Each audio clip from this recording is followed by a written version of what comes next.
Piye nasibe sing gawe kolam karo bego saiki? Jatuh sampai nyungsep. Jatuh jungkel.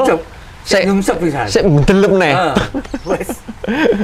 Arepe tangi kuwi lho kangelan. Itu saya punya modal cuma punya HP. Modal tinggal HP saja. Tinggal HP saja, nggak punya ikan, nggak ada, mati semua. Ikan nggak ada, duit entek. Duit entek. Utang oke. Istilahnya kirim 1 kali, bayar beres 2 kali, bayar beres 3 kali, nggak bayar 4 kali, ngutangnya rodok jerone. 5 kali nyungsep bisa. Ya semuanya itu kalau dibayangkan enak. Apalagi kalau nggak dijalankan tuh lebih enak. Lebih enak. Kalau dijalankan kita ya kadang jungkel-jungkel. Berawal dari hobi dan aku menyukai ikan koi. Beribu kegagalan jadikan pengalaman guru besarku. Apa kabar koi lover? Jangan lupa bahagia. Hari ini saya jalan-jalan lagi di daerah pegunungan. Ini Blitar Selatan. Dan tempatnya siapa? Di sini juga lagi ada suara-suara gemuruh ya, pedesaan. Suaranya enak banget. Ini suasana pedesaan banget. Ada gunung, ada sawah, dan ada apa lagi? Yuk kita langsung masuk ke farm koi. Ini tempatnya siapa ya? Langsung kita masuk yuk.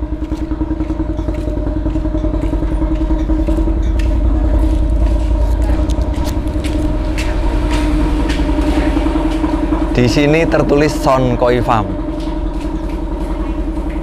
breeder ikan koi Plosorejo. Son Koi Farm, yuk kita masuk.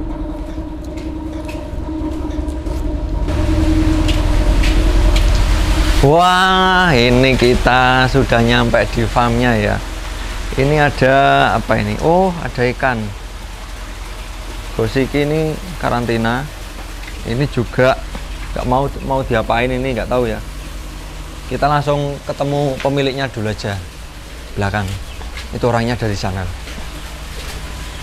Orangnya ada di sana. Yuk, sekarang kita samperin. Orangnya lagi ngelamun, mikir rondo gitu. Yuk kita ke sana yuk. Dan ini kita disambut oleh kolam-kolam filter ya. Tapi kayaknya filternya sedang dimatikan. Ini untuk karantina. Dan ikannya ada soa, tanco, dan juga yamabuki. Yamabuki ogon metalik kuning. Terus di sini ada kolam. Ini kolam apa ini? Nila. Sama apa lagi ya? Nila. Ada koinya juga. Oke, untuk lebih jelasnya kita ketemu pemiliknya langsung aja. Halo Pak Son. Nah, guruku ini, guruku. Apa kabar Pak Son? Wah, Alhamdulillah. istimewa. Pak Son saiki nyantai ya? Nyantai. Tolong dipakai dulu Pak Son. Ini kita hari ini ngonten ya Pak Son ya? Oke. Kita hari ini ngonten karena saya sudah berapa tahun nggak kesini? Jangan dihitung, lali. Perkenalkan dulu. Perkenalkan dulu. Ini Sudarsono atau biasanya neng media Son Koi. Son Koi. Karena neng wilayah kene iki lek goleki Sudarsono kangelan. Enggak ketemu. Enggak ketemu. Ketemu nih Son Koi. Lek Son Koi masih neng tonggo desa ketemu. Oh, kalau Son Koi masih tonggo desa ketemu. Nah, oke. Ini kita cari tempat yang PW atau penak. Enak tenan. Supaya ngobrolnya bisa nyantai sama Pak Son. Madep rono Pak Son, peh rupamu ndak ketok lho Pak Son. Wis rupane ireng. Jadi ini Pak Darsono atau Son Koi ini guru saya dulu. Jadi waktu itu tahun berapa ya Pak Son saya kesini ya? 2000-an berapa ya? 2010 ya? Kalau nggak salah. 2010 itu kan masih ngobrok. Saya masih ngobrok, cari ikan kecil-kecil sambil lelang ya. Sambil lelang. Pertama di breeder koi punya Pak Hadi, sampai sekarang masih ada websitenya. breederkoi.com itu sampai sekarang masih ada. Dan dulu saya jualnya itu ikannya Pak Darsono yang tak jual. Jadi kalau ada pelanggan-pelanggan saya yang lama Itu kalau pernah beli ikan dari saya, itu awalnya ikannya Pak Darsono yang tak jual. Jadi modal HP ya Pak Dar ya? Modal HP? Modal HP. Waktu itu HP-nya apa? Masih ingat pasti? Itu HP terbaik pada masanya. HP N73. N73 punya Nokia. Sangat fenomenal. Sangat fenomenal dan Waktu itu. Sangat membantu untuk cari uang. Betul. Sangat membantu untuk cari uang. Bahkan sampai apa itu namanya? Konsumen itu kalau beli ikan, lihat fotonya itu tanya dulu, ini HP-nya apa gitu ya. Kalau HP-nya, kalau konsumen itu ngerti HP-nya N73, dia nggak mau beli. Atau kalau enggak mau lihat langsung, baru percaya. Kalau nggak gitu, datang langsung lihat ikannya baru percaya, kalau ikannya bagus baru diambil. Tapi kalau yang sudah ngerti hasil dari N73 waktu itu nggak mau beli. Karena bagus fotonya daripada ikannya. Walaupun sebenarnya fotonya itu kasar, tapi warnanya tajam. Halus tajam, bagus banget.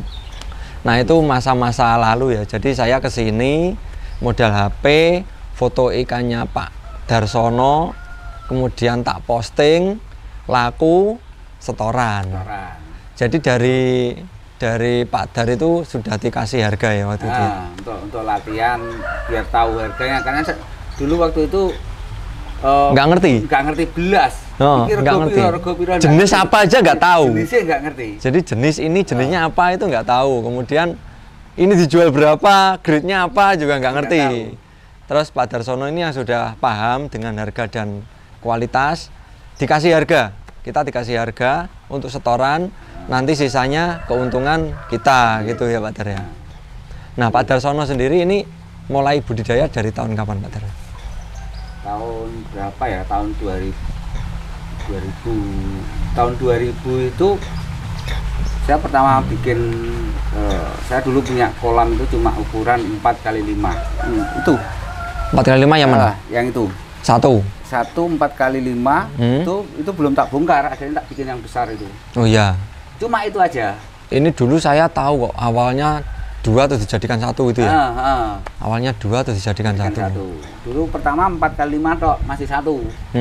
Terus waktu sampean jual itu kan masih di sini ada kolam terpal. Iya ada kolam terpal. Belum ada ini. Terus ini lahan sawah, kolam lumpur. Kolam lumpur. Yang ini itu kolam masih lumpur. sawah, belum jadi anu. Sana juga kolam lumpur. Sana juga masih sawah, tanaman padi. Terus kolam yang depan masih ada? Depan masih ada. Masih ada. Nah itu awalnya tahun berapa mulai? Itu tahun 2004. 2004. 2004. Terus kenapa Pak Dar kok suka dengan ikan koi? Itu awal dulu, malah sebelum tahun 2000 itu guru saya itu Pak Sobib sama Pak Medi. Oh Pak Sobib sama Pak Medi. Ternyata muridnya Pak Sobib sama muridnya Pak Medi. Betul. Wah semulek, ketemunya mulek warga bolone dhewe. Guru saya itu Pak Sobib sama Pak Medi. Waktu itu jualan di mana? Di Irian Barat. Jalan Irian Barat. Irian Barat. Surabaya. Bagong, pasar Bagong. Terus sekarang udah pindah-pindah, nggak tahu kemana itu. Oke. Dan dulu saya waktu awal main koi, terus jualan koi nggak begitu rame, sempat hampir putus asa juga, saya nulungi Pak Darsono. Saya sempat nyeles ya Pak Dar ya. Iya. Kelingan toh Pak Dar. Rada lali ya. Tahu kelingan bakul sabun ora sampean? Oh iya. Nah, saya dulu pernah nyeles sabun, Rinso, Soklin, dan sebagainya. Berarti 1000 piro itu. Saya pernah itu ngobrok ke rumah Pak Darsono, ngobrok keliling toko-toko, setor, badine 1000 waktu itu. Oh iya, itu pernah itu. Pernah itu tahun 2012 atau 2011 itu. Jadi ngobrok muter, ternyata kok habis di bensin, akhirnya cari yang lain lagi untuk sayanya. Itu sama-sama jatuh. Oh itu sama-sama jatuh ya? Sama-sama jatuh. Saya juga jatuh, terus ada teman yang nawari untuk proyek memasarkan. Jadi dari Pak Darsono dapat temen suruh jualan itu ya? grosiran ya. Grosiran. Terus saya yang nyales, saya keliling Plosorejo ke sana sampai wus banyak pokoknya. Tapi tak pikir-pikir, kok boros di bensin. Satu renteng itu cuma dapat 1.000, bensinnya habisnya 5.000. Wah, ini harus banting setir lagi ini. Itu ya Pak. Akhirnya balik ke koi. Akhirnya ya ke koi lagi karena kita sudah paham koi. Terus kita pindah kok nggak nyaman ya kembali lagi di koi. Terus sekarang untuk Pak Darsono yang ditekuni apa ini? Tetap ini koi tetap karena kita sudah berawal dari koi, cuma kita kombinasikan dengan wisata. Wisata. Nah, jadi saya tadi masuk ke sini kok. Desa wisata Plosorejo. Desa wisata karena desa Plosorejo itu sudah masuk salah satu desa wisata yang ada di Kabupaten Blitar. Itu sudah di legalitasnya sudah ada. Terus rencana yaitu wisata edukasi. Dan bisa juga untuk pelatihan untuk prapensiun. Prapensiun itu apa aja? Prapensiun itu sebenarnya bisa dari ASN atau dari mana saja yang mau pensiun untuk belajar budidaya tentang ikan koi. Ikan koi. Karena ikan koi itu sangat menghibur, menyenangkan, jadi sangat cocok untuk orang-orang pensiunan. Mantap. Jadi daripada kita bengong di rumah, nggak ada yang dilihat, mau ngapain bingung, lihat ikan koi gitu ya Pak Dar. Mantap ini. Sambil nanti ada materinya tentang cara keeping yang benar bagaimana, cara melihara koi yang bagus bagaimana, nanti di situ. Di sini bisa untuk edukasi ya. Untuk edukasi itu. Oke, di sini juga biasanya ada tamu-tamu yang datang ke sini, itu belajar juga ya. Iya. Belajar. Terus di sini juga tempatnya nggak jauh dari Kampung Coklat. Kalau teman-teman mungkin wisata ke Kampung Coklat bisa mampir ke rumahnya Son Koi. Nanti bisa belajar tentang ikan koi. Di Kampung Coklat ada koi, di sini belajarnya. Terus sekarang fokusnya di apa, budidaya atau jualan ini? Ini sekarang fokusnya di budidaya. Budidaya. Untuk jenisnya? Untuk jenisnya masih antara soa dan kusiki. Mencoba susui tapi nggak cocok juga. Susui nggak cocok. Nah, nggak cocok. Soa gosiki? Soa gosiki sama sangke lah. Bagus. Kalau dulu saya ingat saya di sini tuh yang bagus gosiki, soa, sama Ochiba. Ochiba masih punya. Cuma nggak punya. Oh nggak punya. Ini Blitar Selatan ya? Nah, Blitar Selatan. Blitar Selatan dekat gunung. Dan Blitar Selatan itu dulu itu orang mau beli ikan koi dari Blitar Selatan itu takut. Oh, takut bener. Nah, sebenarnya bukan karena apa? Karena di Blitar Selatan itu mayoritas orang budidaya itu bukan koi awalnya. Ikan grame, ada koinya. Jadi airnya air tenang yang hijau, budak. Itu dimanapun tempat. Nah, kalau dipindah ke air yang jernih, yang bagus ya kaget. Iya memang dulu saya juga gitu, mau belanja ikan ke Kidul Kali atau Blitar Selatan itu takut ikan dibawa ke utara pasti mati gitu. Nah itu berarti apa, alasannya apa tadi? Kualitas air. Airnya harus tetap terjaga yang bagus. Kalau airnya itu tempat budidayanya itu kayak orang memelihara gurame, ya pasti nggak kuat. Pasti nggak kuat. Solusinya gimana Pak Dar? Nah itu solusinya bagi teman-teman petani yang ada di Blitar Selatan, itu harus digocok terus. Jadi di dripping air baru. Dripping air baru terus. Jadi dikurangi separuh, terus di dripping air baru sambil keluar. Mau sampai ikannya aman beberapa hari gitu ya? Sampai beberapa hari aman. Kira-kira bisa dibawa keluar dari Blitar Selatan ini setelah berapa hari di karantina seperti itu? Kalau kondisinya dari petani kayak gitu tadi, itu di petani aja udah hampir antara 10 sampai 15 hari dripping itu. Dripping ya? Nah, setelah itu baru masuk karantina. Kalau udah masuk karantina dibawa kemanapun aman. Oke, baru bisa dikirim ya? Iya. Oh, jadi gitu. Jadi kalau beli ikan dari wilayahnya Pak Darsono ini mending dikarantina di sini dulu ya? Iya. Kalau langsung bawa pulang meresahkan. Mengkhawatirkan. Tapi sekarang orang udah canggih-canggih, jadi bagaimana saat kita mau panen koi, perlakuannya seperti apa, setelah panen seperti apa, terus penanganan selanjutnya seperti apa, rata-rata kita sudah banyak yang paham. Cuma untuk pemula itu harus berhati-hati kalau dari wilayah yang berbeda, tidak hanya dari sini, dari manapun kalau tempatnya berbeda, kita harus hati-hati untuk penanganan awalnya. Salah penanganan awal bisa fatal atau bisa tumbang gitu ya Pak. Iya. Nah, berarti Pak Dartono sekarang di Gosiki sama Sanke. Sama Sanke sama Soa. Soa. Gosiki, Sanke, Soa. Itu sekarang tenakannya ada di mana Pak Dar? Kalau tempatnya untuk pemijahan ada tempat sendiri Di utara. rumah yang sana? Rumah yang utara. orang tua. Rumah orang tua. Itu tempat pemijahan. Tempat untuk penebaran ada sebagian di depan. Oh, yang depan sini. Ada tempat lagi. Oh, ada lagi? Ada lagi. Ada mitra juga? Enggak. Enggak. Yang sendiri. Oh, punya sendiri. Cuma lain tempat. Hebat. Wis duwe nggon neh pisan. Cuma lain tempat. Jadi mungkin nanti kalau nggak bisa ya kita ngobrol-ngobrol di sini aja. Terus untuk pasar ini gimana Pak Dar? Untuk sekarang ya? Untuk sekarang. Nah, untuk pasarnya ikan koi terutama yang diternak oleh Pak Dartono. Nah, untuk pasar sekarang ini untuk kelas yang pasar kan sangat-sangat lesu. Untuk yang grade B ya? Ya, grade B ke bawah. Atau yang grade A yang biasa ke bawah lah. Itu agak lesu. Memang itu suatu pelajaran bagi kita semua, bagi petani-petani kita. Akhirnya apa? Kita nanti akan bisa meningkatkan dari kualitasnya. Kalau dulu yang dikejar apa? Jumlahnya. Jumlah ya. Benar. Dulu sampai ada di Tulungagung, saya punya ada teman di Tulungagung. Jadi memelihara ikan koi itu kayak memelihara ikan konsumsi. Banyak. Yang penting enak rupane, digedekne bathi. Sepenting urip. Sepenting urip enak nyawane lho, bathi. Lah, saiki coba ngono, boleh. Numplek. Sekarang kalau kita kejar kuantitas ya. Numplek ya? Numplek. Berarti kita harus kejar kualitas.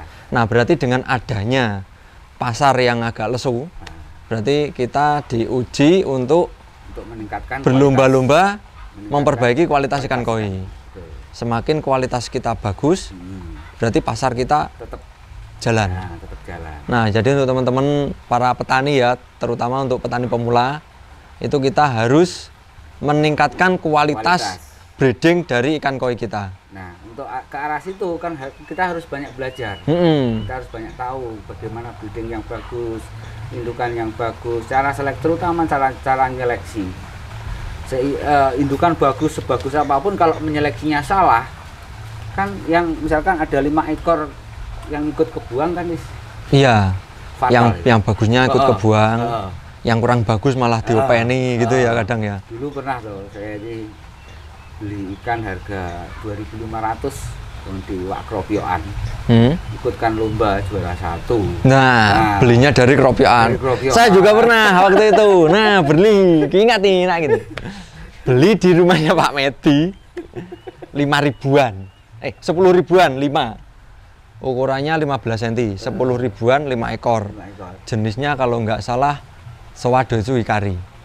Waktu itu kan belum ada kontesnya yang Hikari Utsuri-mono. Hikari Utsuri-mono belum ada. Itu masih pertama kali. Nah, saya pikir di situ kan mungkin belum ada yang ngisi untuk kelasnya. Dan di rumah Pak Medi waktu itu ada kelas pasar harga 10 ribuan. Beli 5 juara 1, 2, 3, 4, 5. Wah, mantap. Jadi 50.000 dapat sertifikat. Mantap kan? 1, 2, 3, 4, 5 ya. Beli 5 masuk semua satu kelas juara 1 sampai 5. Nah, jadi kita kalau untuk ikan koi harus pinter-pinter milih ya. Walaupun itu kelasnya pasar mungkin. Kalau kita jeli, mata kita jeli, kita masih bisa mendapatkan yang kualitasnya bagus. Betul. Tapi kalau kita asal kita punya uang buat beli, kemudian kita tergiur dengan iklan-iklan atau sponsor-sponsor yang wah ikan ini bagus, kualitasnya bagus. Jadi itu kan yang jual. Nah, kualitasnya bagus nih, siap show. Nah, biasanya kadang kita tergiur. Bodi bagus. Padahal kadang yang bilang seperti itu sendiri juga belum tahu ikan yang bagus. Karena rata-rata marketing. Iya. Supaya ikannya laku. Nah, ini jadi banyak yang teman-teman yang istilahnya keblocok lah. Nah, keblocok. Para sultan-sultan baru yang baru beli ikan koi. Jadi kita harus belajar dulu sebelum membeli ikan koi. Takutnya nanti kita beli harga 1 juta, 2 juta. Setelah sampai rumah bosen, dijual cuma laku 300.000. Itu banyak sekali ya. Iya. Banyak sekali. Jadi kita harus hati-hati. Nah, terus kembali lagi di Pak Darsono ini, kolam sekarang ada berapa ini, Pak? Kalau total sekitar 1 hektar. 1 hektar ya? 1 hektar itu total dengan kolam filter yang di sini? Sama kolam di rumah, terus ada 2 tempat lagi. Ada 3 tempat lagi lah selain yang ada di sini. Masih banyak. Kemudian dalam 1 lingkup 1 desa. Nah, ini pernah nggak dari dulu sampai sekarang, pernah nggak sampai ikan mati massal gitu, pernah nggak? Pernah ya? Pernah. Dulu. Pernah, Pak. Pernah. Jatuh sampai nyungsep. Jatuh, jungkel. Nyungsep bisa. Sik ndelep nih. Wes. Arepe tangi kuwi lho kangelan. Arepe tangi kangelan. Nah, ini loh. Terus sekarang udah mulai bangkit belum? Ya, alhamdulillah sudah. Alhamdulillah sudah ya. Sudah lah. Jadi kalau suka duka di pasti ada perkoian atau di usaha apapun, itu pasti ada jatuh bangunnya. Jadi kalau kita belum jatuh ya jangan bangga dulu. Nanti saat karena jatuh. Kita kuatnya untuk usaha itu pada saat kita jatuh. Iya. Setelah kita jatuh kita harus bangkit lagi gitu ya. Tidak bangkit lagi ya, akhirnya nyeles barang mau. Nyeles, Jadi kalau kita jatuh terus ndase bujel, nggak ada solusi, kita nggak punya temen yang diajak ngobrol, akhirnya nyeles sabun. Nyeles sabun, sak renteng badine 1000, nyeles kopi sak renteng badine 1000, moncrot tek bensine. Nah, itu saya pernah ngalami sama Pak Darsono. Terus ini di bawah ini ada ikan nila, Pak. Iya. Ini untuk pancingan atau? Sebenarnya ini ikan nila ini ikan tidak sengaja dulu. Dulu ada 6 ekor. Dulu ada 6 ekor. 6 ekor, sekarang ribuan. Ya, karena ikan koi juga masih agak sepi. Ya, ini untuk pancingan juga. Pancingan. Konsumsi juga. Terus juga ada apa itu tadi namanya? Lohan juga ada. Lohan ada. Nah, ternyata gini. Lohan itu dagingnya sangat manis. Duh, iya bener, aku tahu mangan. Karena apa, dia makan kanibal ya. Iya. Predator juga. Predator. Jadi ikan predator itu dagingnya enak. Manis. Itu yang saya pernah makan untuk ikan hias, arwana sama lohan. Enak, jan enak wis. Enak di antara arwana lohan. Arwana belum tahu. Enakan lohan. Enak lohan. Iya. Lebih gurih, tapi jangan dimakan ya, karena itu ikan hias, lebih baik untuk cuci mata saja. Nah, dan sekarang Pak Darsono ini masih jual ikan koi nggak sekarang? Nah, kok kayaknya nggak pernah ada postingan-postingan gitu? Nah, ini jualnya, masalahnya yang dijual ikannya sendiri, jadi cukup ikannya sendiri habis ya sudah. Ikan sendiri habis sudah. Jualnya di mana? Di grup-grup media lah. Oh, grup media, ada grup WhatsApp, WhatsApp, ya, Facebook gitu ya. Jadi Facebooknya Sonkoi Farm atau Sonkoi ya. Sonkoi, kalau teman-teman pengen cari, nanti cari di Facebook ada Sonkoi. Kalau pengen cari gosiki, sanke, soa, atau cari ikan nila, pengen mancing, pengen main ke sini, langsung DM saja. Mau rombongan edukasi, monggo. Mau belajar, kita sama-sama belajar bareng, ayo. Ini tempat edukasi, biasanya ada 1 base ke sini.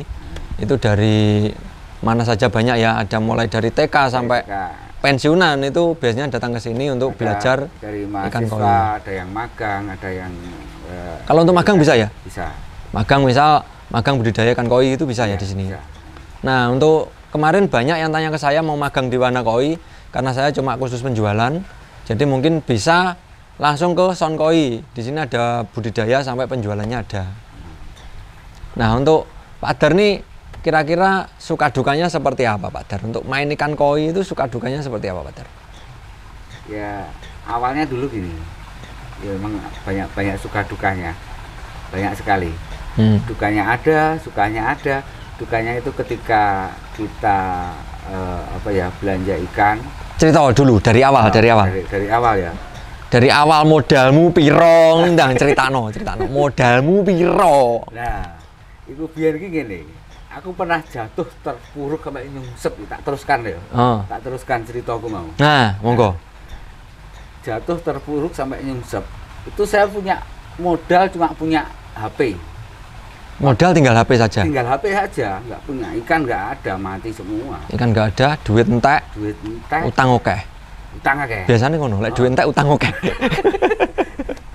Nah, terus aku beli ikan 10 ekor. 10 ekor. Utang berarti. Utang. Duit entek kok. Utang. Ya alhamdulillah konco-konco akeh. Ya, itulah enaknya ya. Enaknya gitu. Konco-konco akeh. 10 saya milih yang bagus-bagus. Laku 5 ekor. Itu sudah bisa kembali modal, sudah ada untung. Kembali modal, ada untung, ada sisa 5 ekor lagi. Beli lagi. Modal tak kembalikan. Oh ya, modal sudah nutup. Ya. Terus habis kui utang nih. Utang lagi? Oh, utang nih. Harus itu ya? Harus utang. Karena keuntungan tadi kan untuk biaya operasional. Oh ya, oke. Nah, keuntungan yang uangnya untuk biaya operasional, keuntungan ikannya dicelengi. Utang nih tapi. Iya, nggak apa. Utang nih. Utang nih 15 ekor. 15 ekor. Tak jual 10, nyelengi 5 lagi. Terus muter. Terus sampai kolam ini, saya punya 1 kolam tok. Itu sampai penuh. Akhirnya tak jual bareng. Oh, berarti wis sak payu-payune wong iwak baten.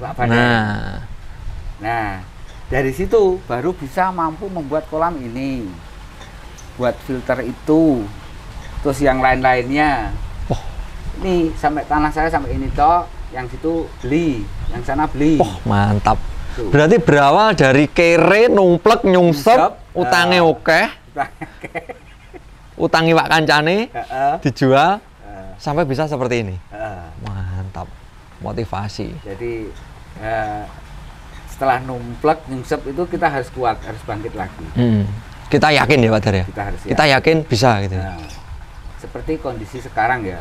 Seperti kondisi sekarang kita harus yakin tetap nanti ikan koi tetap bangkit lagi. Bangkit lagi. Itu berarti itu tadi kan apa dukanya? Sukanya. Nah, sukanya banyak konco. Banyak teman. Utang pokoknya orangnya jujur ya. Sebenarnya enak konco-konco. Pokoknya jujur ngono ya. Utang koi wis go-gowonen. Enak. Utang koi itu kalau kita di perkoian utang yang paling penak. Yang paling enak utang koi. Utang duit 10 juta kan dikei. Orang arah dikei. Kita pinjam uang 1 juta, kok 10 juta. Pinjam uang 500.000 ya? Nggak dikasih. Tapi kalau ikan koi 1 yang harga 2 juta, dikasih pasti. Itulah enaknya kita koi untuk persahabatan itu seperti itu.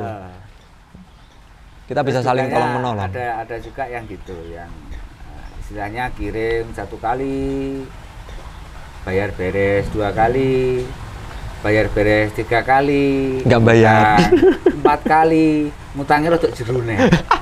5 kali nyungsep bisa. Uangnya hilang, dikulirin nenek. HP ini tidak kena dihubungi. Ya itu tinggal nomor. Itu tidak hanya 1-2 orang. Ada beberapa orang yang seperti itu. Jadi mohon untuk teman-teman juga yang serius ya dalam belanja ikan koi atau berbisnis ikan koi, yang penting jujur, nggak ngapusi, pasti kita tetap jalan. Kita cari keberkahan lah.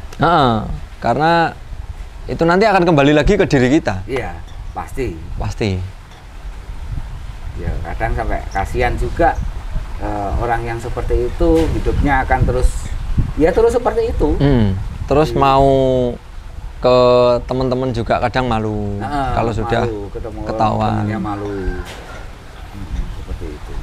Jadi mending kita apa adanya aja ya. Apa adanya. Lek gak duit ya ngomong ra duit.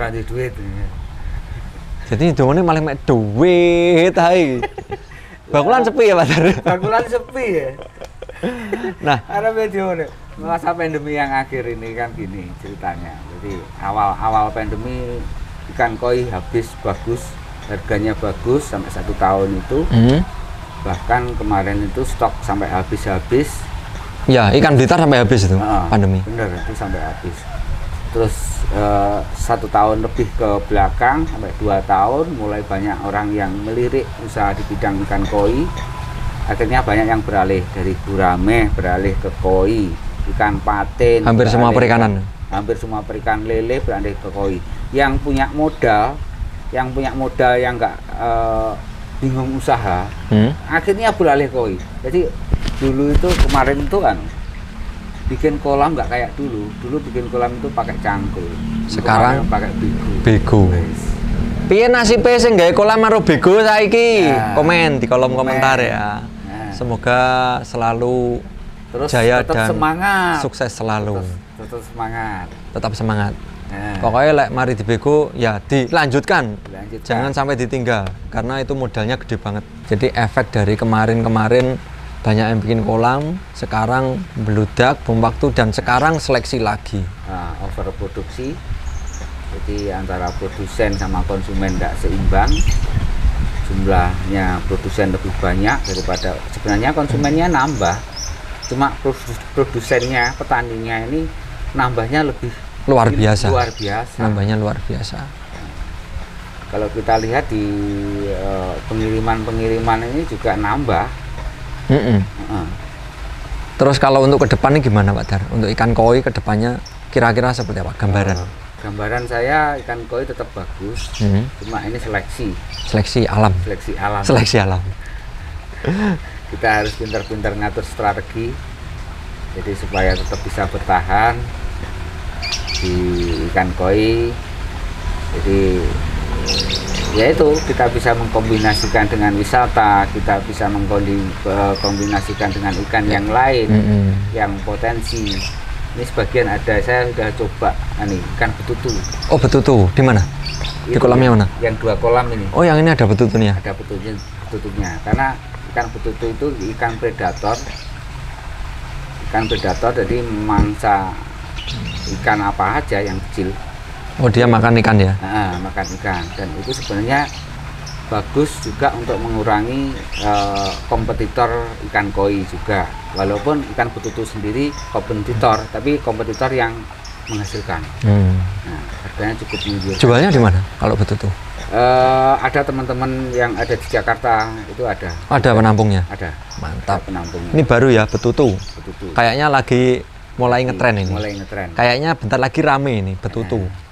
Tapi juga kelihatannya mudah ikan konsumsi ikan betutu, tapi juga nggak semudah apa yang kita lihat, apa yang kita bayangkan, apa yang kita bayangkan. Ya semuanya itu kalau dibayangkan enak. Apalagi kalau nggak dijalankan tuh lebih enak. Lebih enak. Kalau dijalankan kita ya kadang jungkal. Harus belajar dulu. Banyak belajar. Oke, nanti kapan-kapan kita kesini lagi ya untuk ngobrol-ngobrol sama Pak Dar. Dan tolong Pak Dar disampaikan dulu pesan-pesan dari Pak Darsono untuk teman-teman kita yang penjual, penghobi, petani ikan koi khususnya untuk saat ini ya harus seperti apa, monggo Pak Dar. Untuk teman-teman yang petani ya tetap semangat untuk menghasilkan ikan koi yang berkualitas. Itu harus tetap belajar baik cara seleksinya, teknik budidayanya, supaya pertumbuhannya ikan itu tetap terjaga, tetap stabil, akhirnya bisa menghasilkan ikan-ikan yang jumbo. Terus buat pedagang, saya harap tetap menjaga kejujuran, karena dengan kejujuran kalian akan tetap mendapatkan hasilnya yang bagus. Ya, kalau tanpa kejujuran nanti akan nyungsep dengan sendirinya. Seperti itu. Nah, untuk teman-teman yang penghobi tetap semangat. Kita harus diganti ikan-ikan yang bagus, yang berkualitas. Upgrade ya? Upgrade. Kita harus upgrade. Karena kalau yang sudah lama tetap kita pertahankan nanti akan terlindas. atau tersisihkan. Kadang warnanya rusak atau kegeser rusak, dengan tren-tren yang sekarang. Kita harus di-upgrade lagi supaya nanti, apalagi kalau yang penghobi terus akhirnya ikut dalam kontes atau lomba, itu harus ganti ikan koi, mengikuti tren. Terus kedua, kadang biasanya tentang kolam itu juga harus ada perbaikan-perbaikan. Oke, untuk pemula tetap semangat, tetap belajar kepada yang senior. Kayak Pak Darsono ini senior. Senior sing wis tau nyungsep. Loh, kalau namanya senior pasti tahu nyungsep, nggak ada senior sih nggak nyungsep. Jadi tetap mengikuti perkembangan tentang marketing, tentang penjualan. Tetap semangat, tetap menjaga kejujuran tadi. Mantap. Dan media ya, kita harus paham dengan era digital saat ini. Jadi untuk bapak-bapak yang mungkin yang sudah sepuh-sepuh nggak ngerti digital, anak-anaknya tolong bapaknya diwarai digital. Jadi supaya ikan-ikan koi kita semakin banyak beredar dan bisa dikenal oleh internasional nantinya. Ya, harapan saya itu gini, ikan koi yang ada di Indonesia ini sebenarnya kan ikan koi impor semua ya. Impor. Endemi ikan koi Indonesia kan nggak ada. Semuanya impor. Jadi memang awalnya dari Jepang. Semuanya awalnya dari Jepang. Tinggal teknisnya yang berbeda. Teknis budidayanya, teknis pemeliharaannya itu yang berbeda. Kalau saya lihat itu terutama di pemilihan induk. Betul. Jadi kalau induk kadang-kadang dipaksakan. Ikan koi itu sebetulnya kalau saya lihat kalau normal dia bisa jumbo.